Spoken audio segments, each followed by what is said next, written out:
customer recently purchased a bathroom vanity from me and asked if I could design and build a matching linen cabinet. Of course I said yes. This project is a win-win for me. I get a paying job, a new product to offer in my online stores, and I get to enter it in a cabinet contest over at simplecove.com.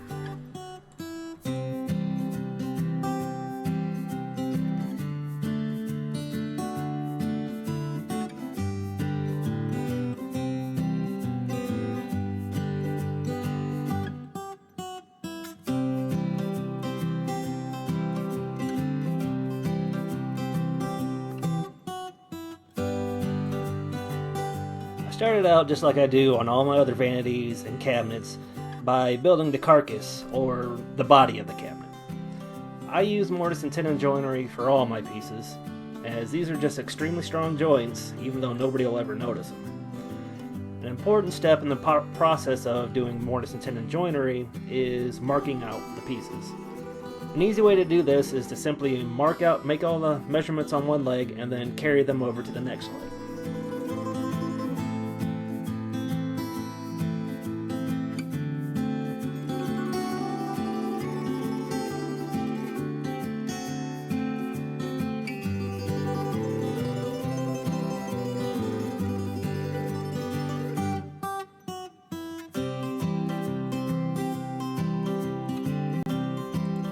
Now, I've been building for quite some time, and I've accumulated some pretty handy tools. This mortiser is one of those tools. It was a nice Craigslist find many years ago, and for it being a Harbor Freight brand, it's lasted a very long time.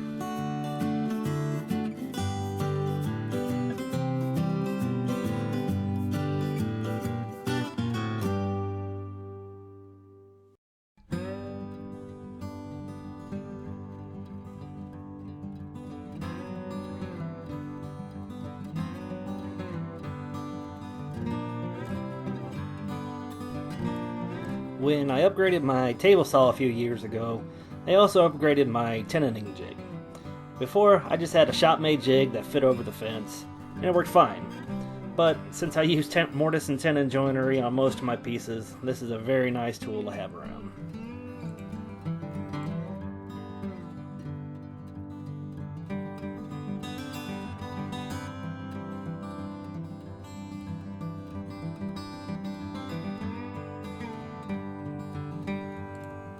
Another important part of the mortise and tenon process is to mark your pieces in a place that won't get sanded off and won't be seen once it's completed. Nothing's more time consuming and frustrating than when you're gluing the piece up and trying to figure out what goes where.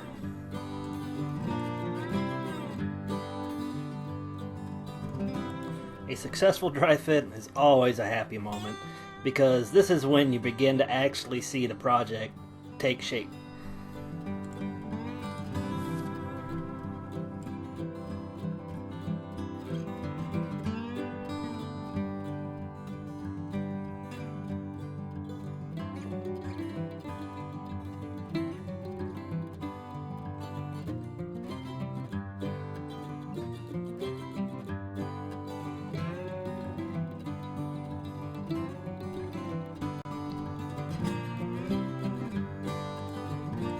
On the sides of most of my cabinets, I use barnwood that's cut down to about 3/8 of an inch thick. Any thicker and it starts to add a little more weight than I'd like to most of the pieces. Any thinner and the boards may not be quite as durable, and they run the risk of breaking if they're pressed on in just the right way. So I try and use the face of the barnwood that has the most character and the color, because these are going to be seen.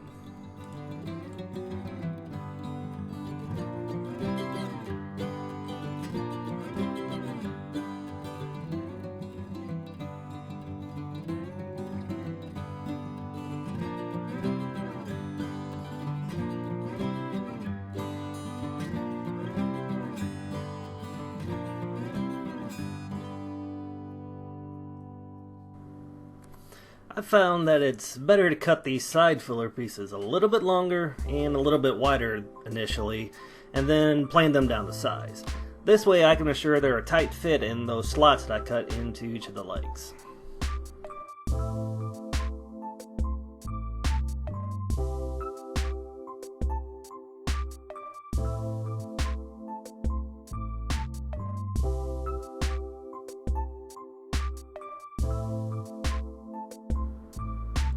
The dry fit and the glue up of these side pieces can be a bit tricky and frustrating because you have to line up the mortise and tenons as well as each of these filler boards. So having a tight fit is important here because they're less likely to move around and slip out of that slot if it is a snug fit.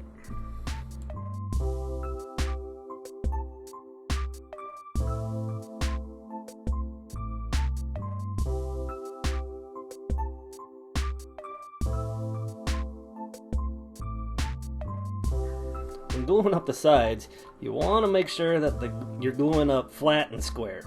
So use your cauls.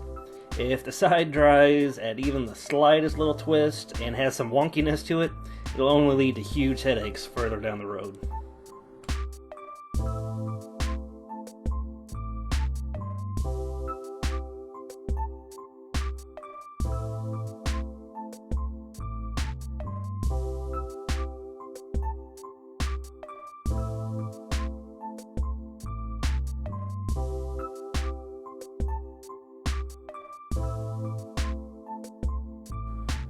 For the backs and the shelves of this cabinet, I used the birch plywood. There's no sense in using genuine reclaimed barnwood here, as it's going to be covered up most of the time. So I went ahead and put a brie wax coating on this plywood to give it a nice color that matches pretty well to this barnwood.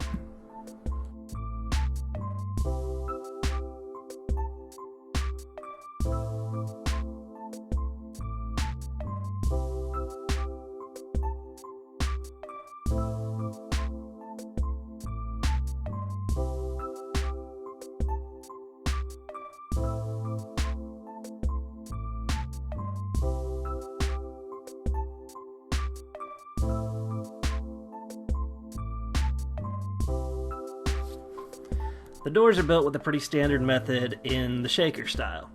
I start by milling down some stock down to 3/4 of an inch. Make sure to use the faces that have the best color and the best character.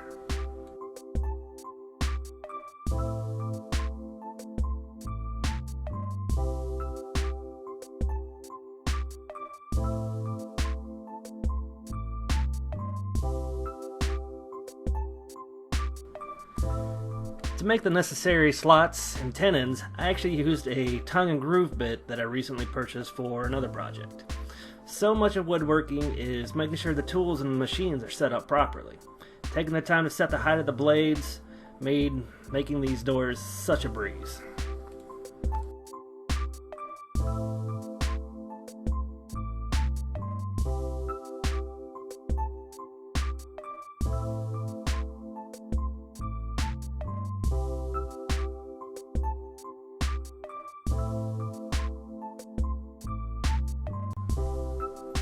Just like the sides of the cabinet frame, I milled down filler pieces for these doors to roughly 1/4 of an inch. As I mentioned before, this is a bit thin for my liking, so you'll see later in the build what I did. I essentially just added a board to the back of the door to add a little more support for these pieces.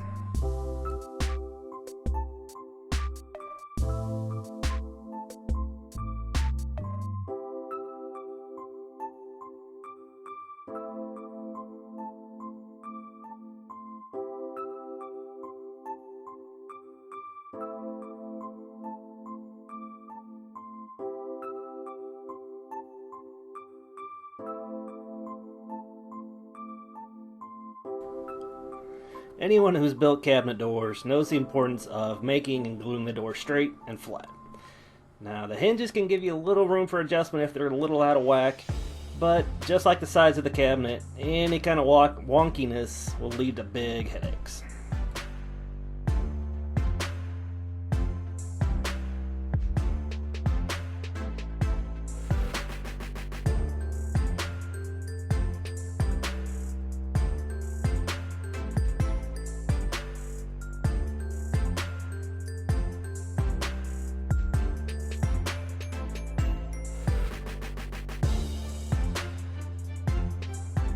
I don't use these Euro hinges on very many projects, so I don't have a special machine to make this job any easier. But I do, however, know how to make a jig real quick. Jigs like this one that I made for drilling the hinge locations are a woodworker's best friend at saving time. The best part about these types of hinges is that you can make adjustments that you simply just can't on surface mount hinges. Barnwood's almost never perfectly square, so having these adjustments is a nice way to make sure the door fits and works properly.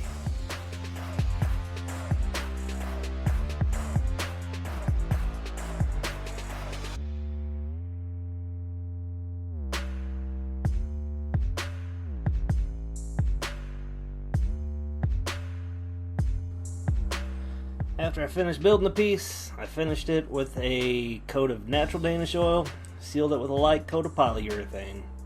I'm happy with the way the final product came out, as it matches the vanity quite well, and I think it's going to make for a nice, refined, rustic bathroom for this customer. Well, don't forget to visit simplecove.com to see some other amazing pieces built by other woodworkers. And if you feel inclined to do so, comment below, share with your friends, and hit that subscribe button. We'll see you on the next one.